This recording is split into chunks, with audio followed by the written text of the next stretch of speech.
Well, the fear of like, what if I get rejected kind of is tied together with your self-rejection. Exactly. Ooh, that's good. You got it. Yeah. People don't realize that.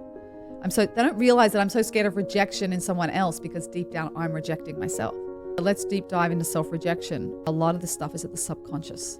When we're meeting someone, we're assessing all sorts of things. Only 93% of communication is nonverbal. 7% is verbal, right? So Really? yeah, 93% is tone of voice and positioning and nuance and the looks and all sorts of things that we're subconsciously assessing.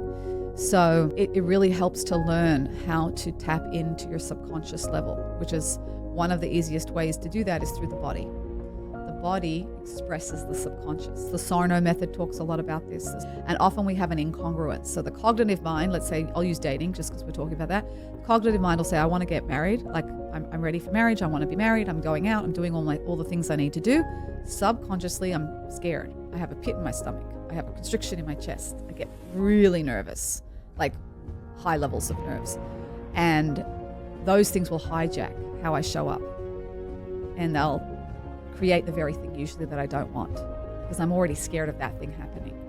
And it becomes a self-fulfilling prophecy. So let's take rejection as a really, really common one. And I've dealt with a lot of women who have this fear and they'll be scared of rejection probably for valid reasons. When they were younger, things happened. It doesn't even have to be trauma or extreme. It could be normal stuff. Just like they didn't get picked for a team. Exactly. They didn't get picked for a team. Mom was busy working with 5 other siblings or 4 other siblings and they didn't get exactly all the time they wanted with mom, like whatever it was, right? They interpreted it as if I'm not loved or I'm not lovable, I'm not good enough. So they go out on a date and they're scared of getting rejected. So what do? They put up a wall.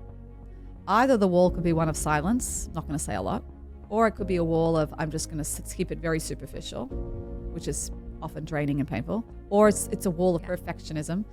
I'm great. Everything's wonderful. I'm like the best date you could ever want. Or filling the space with lots of talking, oversharing and whatever because I just want to fill the space because I can't handle the awkwardness. Awkward silence. Right. So those are the kind of walls that people put up.